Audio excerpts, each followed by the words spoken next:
Well, hi everybody, it's Jeff Hopper back with Jeff Cranford, talking about some of the stories from the Links Players magazine in 2016. We're going to spend a couple of sessions talking about some things from the story, our cover story with Davis Love III.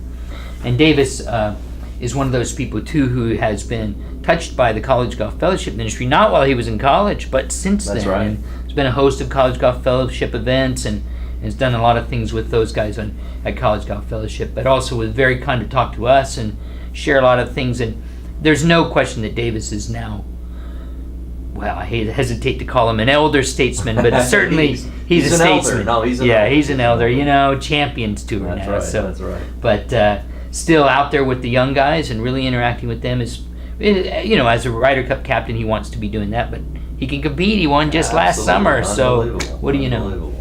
One of the things that we all pretty much know about Davis's story is the impact in his life through his grandfather, his father. Sure, a real legacy, a golf family, a little bit like the Hartman family. Yeah, absolutely. And Davis obviously speaks very lovingly and very respectfully of what was given to him in a way of understanding what a golf professional is. Sure.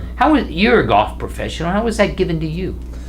Well, you know, it's interesting in my life. I had a few guys that would help me along the way. A lot of mine came indirectly, and I think maybe a little bit like we're seeing here with the Word. I read magazines, articles, books. I mean, who hadn't read 5 Fundamentals? So in some way, you were coached kind of by Ben Hogan in a way, indirectly through their writings, and then I think you're influenced too by people that you watched and competed against. But I wasn't fortunate enough to have what I would say a real coach kind of work me through my early years, and I probably paid a price for that, and having to learn later and reconstructing some things that if I could have had that a little bit earlier would have been a lot more beneficial.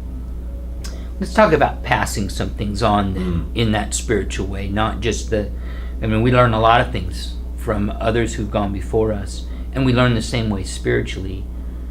Not all Ben Hogans. It's funny, just last night I heard Brandel Chambly say something like, we're all enamored with the perfect Ben Hogan, but there are a lot of imperfect guys in the Hall of Fame, imperfect swings, you know.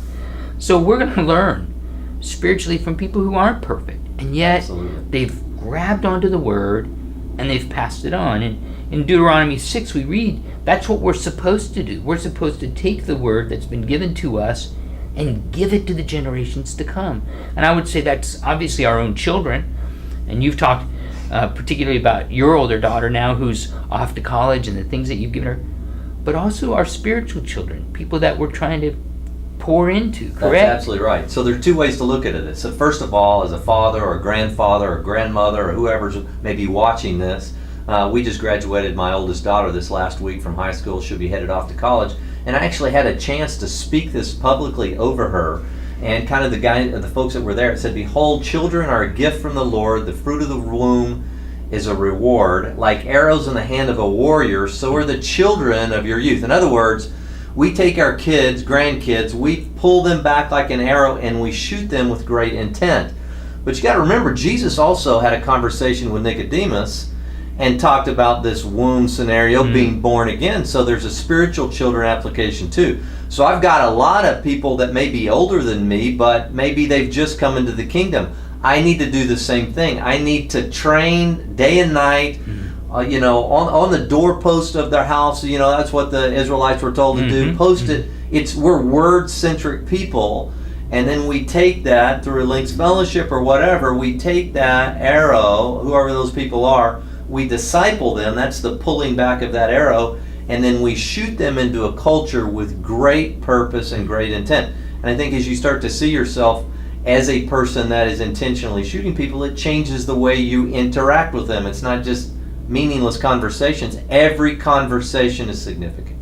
Wow. Every conversation. That puts a lot of responsibility on me, doesn't it? Well, absolutely. And that's what Jesus said. Behold, I'm going to take you from being fishermen of fish, and I'm going to make you fishers of men, and that's what we're all called to in an ultimate way. I think too of Paul's talking about how he kept training, kept buffeting his body because he didn't want to be disqualified after bringing others into the race. Absolutely. So there's this, I'm training myself and I'm training you, and that simultaneous ongoing thing. Absolutely. Intentionality. Yeah. Well, we'll be back next time with more on Davis Love.